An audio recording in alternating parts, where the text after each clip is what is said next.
Então acho que isso também foi, em termos políticos, foi algo bom também para todos nós que trabalhamos nessa área, porque houve uma conscientização da sociedade para os direitos iguais. E aí você vê aqui, depois de 70 anos, que não 70, que nós não estamos aqui há 70, não sei quantos anos a gente está aqui, mas estão fazendo elevador. Então vários departamentos tiveram problema com o Ministério Público, porque não tem acesso para quem é cadeirante. Né? Então eu acho que essa conscientização da sociedade é algo que mudou de 10 anos para cá. Né? Eu acho que isso acabou por trazer um reconhecimento da importância desse tipo de pesquisa. Então eu gostaria de saber da Carla, como foi o primeiro contato com o trabalho, o envolvimento, e você contar um pouco do seu trabalho de mestrado e doutorado. Bom, eu conheci a Regina como aluna de graduação, eu fui aluna dela de uma disciplina, e ela estava começando o doutorado, estava no primeiro ano mais ou menos, primeiro e segundo ano da pesquisa, e ela precisava de uma pessoa para ajudar, ela precisava de um assistente de pesquisa ali, no momento um estagiário. E como eu já tinha alguma experiência em sala de aula, né, eu já dava aula e tinha feito magistério, então eu tinha aí um pouquinho dessa interface entre a geografia e a educação, que era uma coisa que muitos não tinham, porque eles vinham realmente com essa veia muito técnica para fazer o bacharelado, né? E eu vinha do curso magistério, né? Eu fiz o magistério no ensino médio. E aí comecei a trabalhar com a Regina na tese dela, fiquei completamente apaixonada pelo tema, quer dizer, uma coisa que sempre me envolveu muito, eu sempre gostei, me dediquei bastante. E quando eu terminei a graduação, foi como um caminho natural, era uma coisa que já vinha sendo desenhada ao longo da minha graduação, de que eu seguiria a pesquisa nessa área, né? Que eu queria dar continuidade à pesquisa. E aí eu comecei, em 97, eu comecei o mestrado, né? E em 98 foi quando a Regina, ela já participava de um projeto internacional, ela participava desde 94, né? Acho que foi quando começou.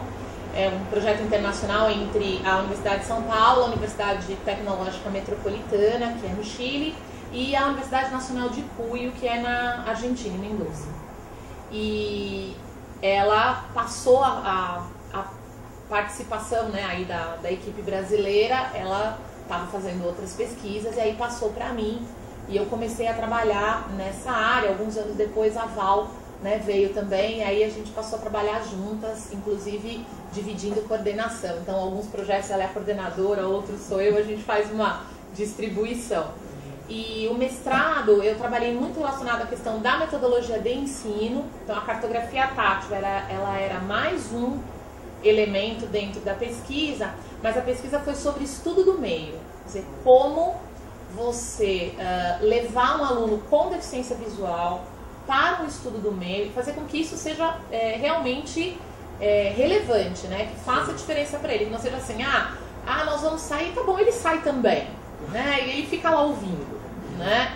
Ele anda junto, né? Então, para que ele fosse participativo nesse processo de aprendizagem, eu escolhi o Pico de Jaraguá como área de estudo, né? E levei grupos de alunos, então eu elaborei uma metodologia de estudo do meio, na verdade adaptando, né, as metodologias que existem, né, de estudo do meio. Levei grupos de alunos das mais diversas faixas etárias, então desde 6, 7 anos até adultos, para fazer mesmo esse estudo do meio, então essa saída, né, para ir numa área e tentar discutir alguns conceitos relacionados à geografia. E usei a cartografia tátil aí na construção das maquetes e de materiais de apoio para esse trabalho. O trabalho foi, assim, muito feliz para mim, assim, eu me realizei muito com o trabalho.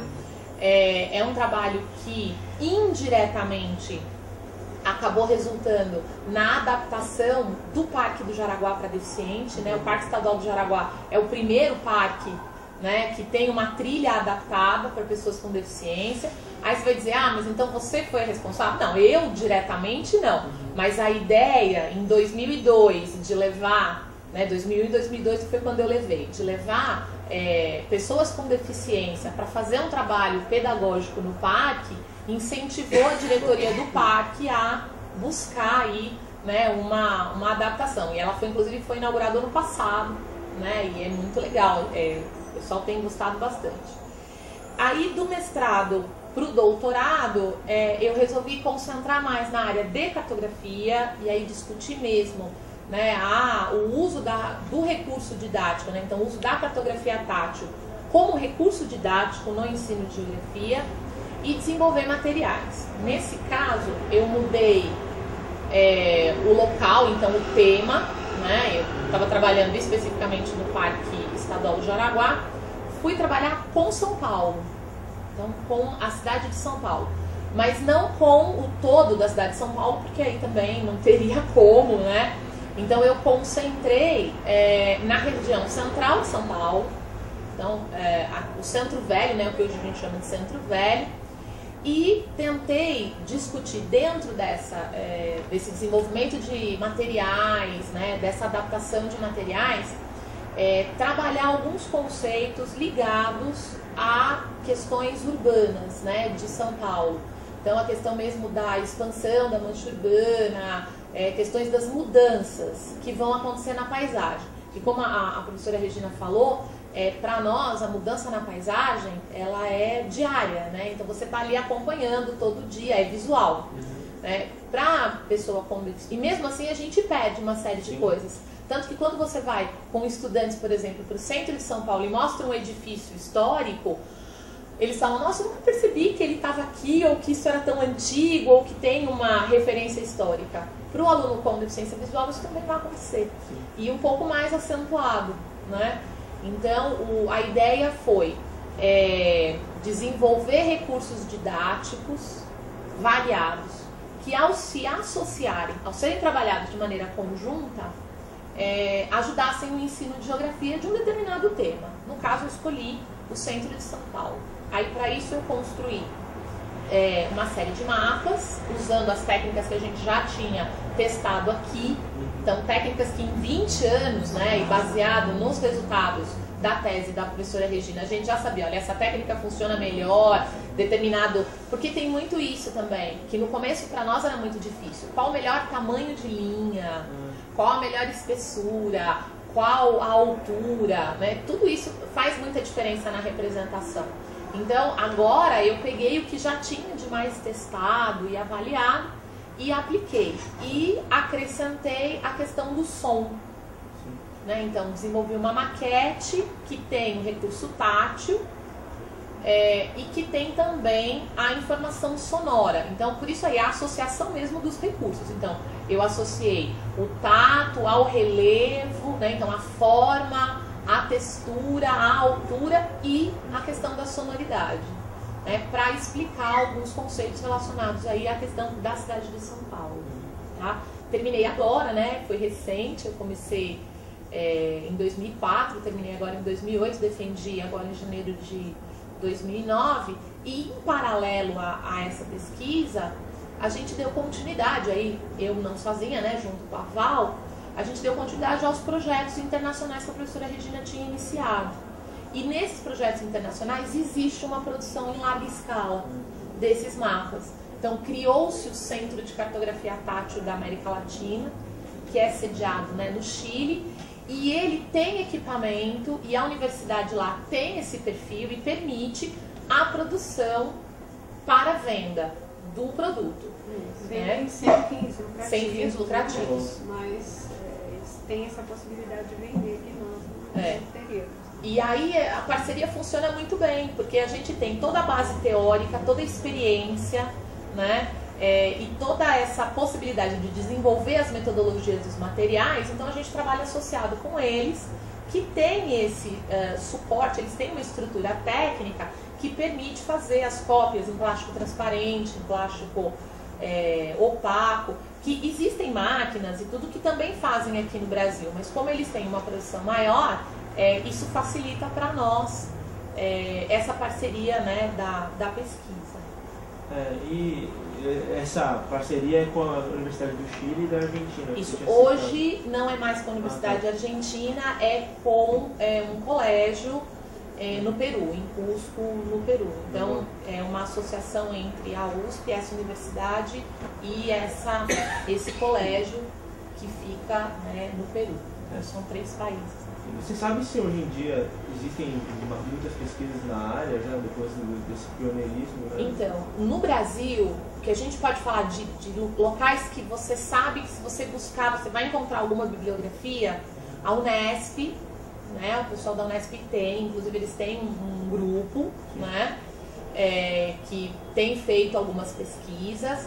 Você tem algumas coisas na Unicamp, mais relacionadas à tecnologia, né, inclusive essa questão das maquetes sonoras, não fui eu que iniciei, né, eu iniciei essa ideia de associar, né, o recurso com outros e tal, mas e o recurso que eu usei também nunca tinha sido usado, né, a questão mais da estrutura tecnológica, mas o pessoal da Unicamp e da Unesp já vinha desenvolvendo também alguns trabalhos, já vem desenvolvendo alguns trabalhos com maquetes sonoras e tal.